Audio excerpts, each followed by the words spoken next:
Hello students. हम mushroom cultivation को discuss कर रहे थे और अब हम फर्दर इम्पोर्टेंस और मशरूम कल्टीवेशन पे बात करेंगे। तो चलो चलते हैं अपनी टॉपिक की तरफ।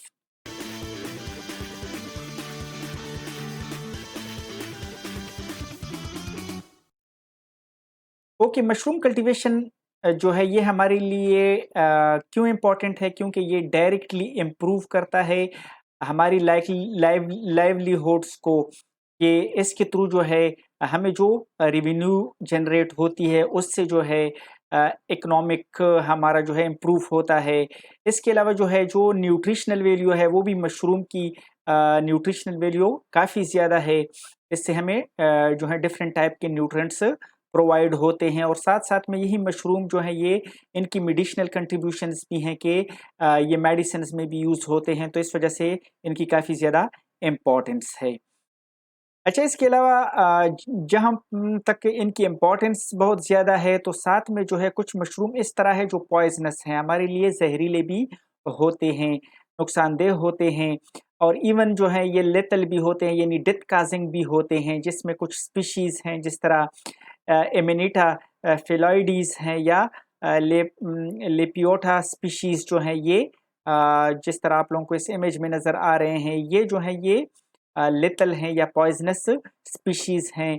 तो हमें जो है एक्स्ट्रा प्रिकॉशंस इसमें हमें ज़रूरत होती है कि हम इन स्पीशीज़ को आइडेंटिफ़ाई करें, क्योंकि अगर हम ब्लाइंडली जो है इसको यूज़ करेंगे, यूटिलाइज़ करेंगे खाने के पर्पज़ में, फूड के पर्पज़ में इसको यूटिलाइज़ करेंगे, तो फॉर एग्ज़ाम्पल अगर ये पॉइज़नस हुए तो इससे इवन डेथ काज़ हो सकती है। तो इस वजह से इसकी आइडेंटिफ़िकेशन भी ज़रूरी है कि कौन सी स्पीशीज़ एडिबल हैं और कौन सी स्पीशीज़ नॉन एडिबल हैं।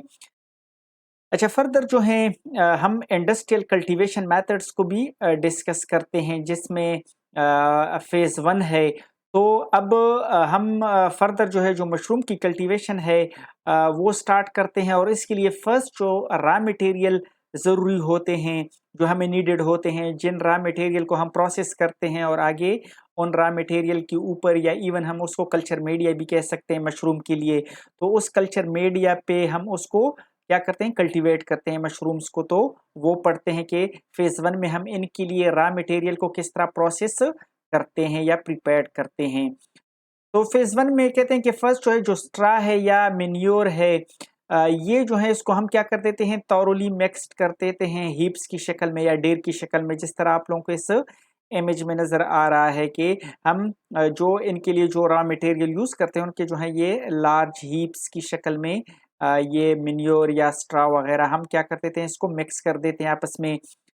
मिक्सिंग के बाद हम इसमें फर्दर वाटर भी ऐड करते हैं, thoroughly उसको ऐड करते हैं और फर्दर भी उसको इवन अगर लार्ज हीप्स हैं तो उसको हम मैकेनिकल कंपोस्ट टर्निंग मशीन्स के थ्रू भी हम उसको क्या कर देते हैं, टर्न आउट करते हैं, ताकि वो प्रॉपरली मिक्सअप रहें। अच्छा, फ्यू डेज जो है हम उसको ऐसे ही रहने देते हैं ताकि जो बैक्टीरियल एक्टिविटी है वो इसमें स्टार्ट हो जाए। तो जब बैक्टीरियल एक्टिविटी स्टार्ट होती है इसमें, तो इनका जो सेंटर है उसका टेम्परेचर कुछ 70 डिग्री तक पहुंच जाता है, यानी टेम्परेचर जो है वो शूट कर जाता है और रेज राइज हो जाता है। तो जो बाहर सरफेस है इसका, बाहर इन्वायरमेंट का या सरफेस का जो इसका टॉप सरफेस है इसका टेम्परेचर जो है वो रिलेटिवली कूलर होता है एज कंपेयर टू सेंटर।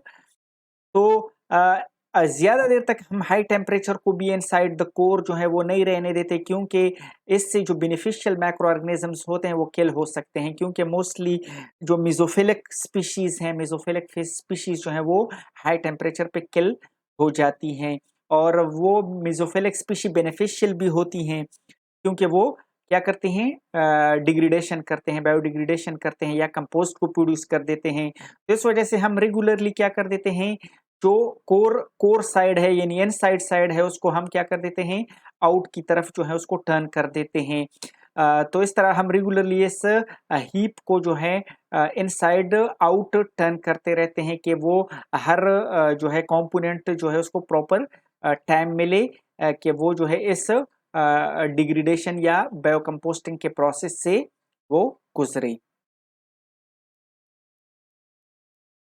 अच्छा, इसके अलावा जो है कहते हैं कि ये जब बैक्टीरियल डिग्रेडेशन होती है इसमें तो इधर जो है एमोनिया भी प्रोड्यूस होता है।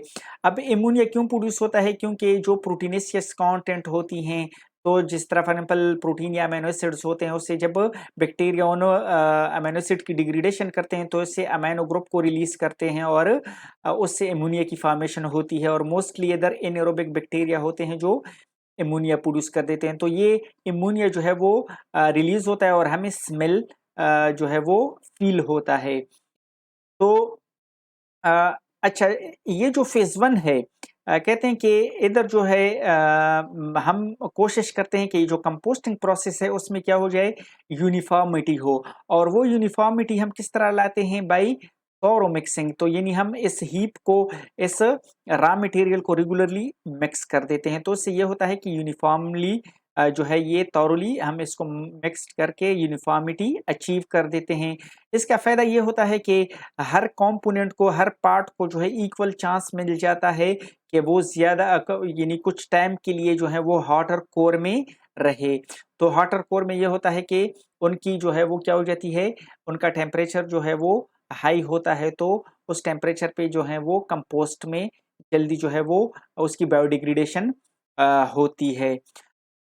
अच्छा, इसके साथ-साथ जो है हम इसको 1 वीक तक यानी 1 वीक तक इसको हम रहने देते हैं, फिर उसको फर्दर मिक्स कर देते हैं। यानी 1 वीक बाद जो है उसको हम दोबारा से फिर फर्दर मिक्स कर देते हैं, उनको टर्न अगेन कर देते हैं, ताकि जो है वो जो अपर लेयर है वो दोबारा से जो है वो इनसाइड चला जाए और जो फॉर एग्जाम्पल इनसाइड जो लेयर है वो अपसाइड या बाहर की तरफ आ जाए। तो इस तरह जो है हम उसको रेगुलर मिक्सिंग उसकी करते हैं।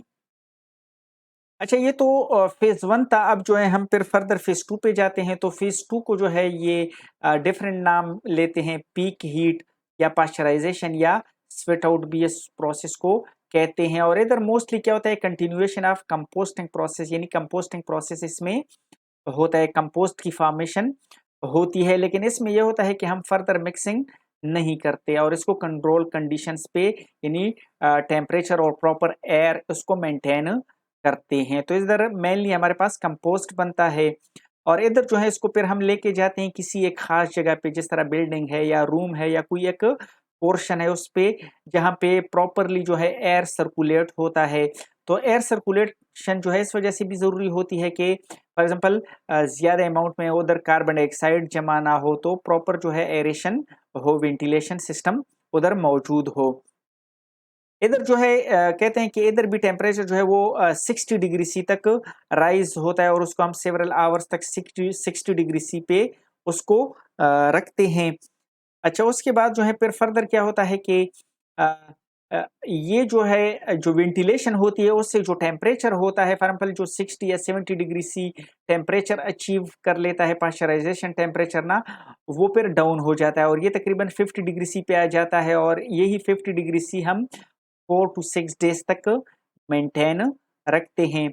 उसके बाद जो है फिर फर्दर जो है ये जो बेड हम बनाते हैं, इसका जो कंपोस्ट का बेड होता है उसको हम कूल डाउन करते हैं 25 डिग्री सी तक और ये फिर क्या होता है, कल्टीवेशन के लिए रेडी हो जाता है। यानी इस पे हम आगे मशरूम कल्टीवेशन को कैरी आउट करते हैं।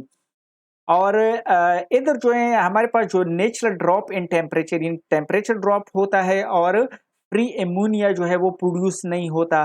तो ये इंडिकेशंस हैं, ये किस चीज़ को इंडिकेट करते हैं कि हमारा कंपोस्टिंग प्रोसेस जो है वो कंप्लीट हो चुका है। यानी अगर टेम्परेचर जो है वो ड्रॉप हो जाता है और फ्री एमोनिया भी प्रोड्यूस नहीं होता, तो ये इंडिकेशन है कि हमारा कंपोस्टिंग प्रोसेस कंप्लीट हो गया है। तो ये फेज़ 2 में इधर तक होता है। आगे हम डिस्कस करेंगे मशरूम कल्टीवेशन को।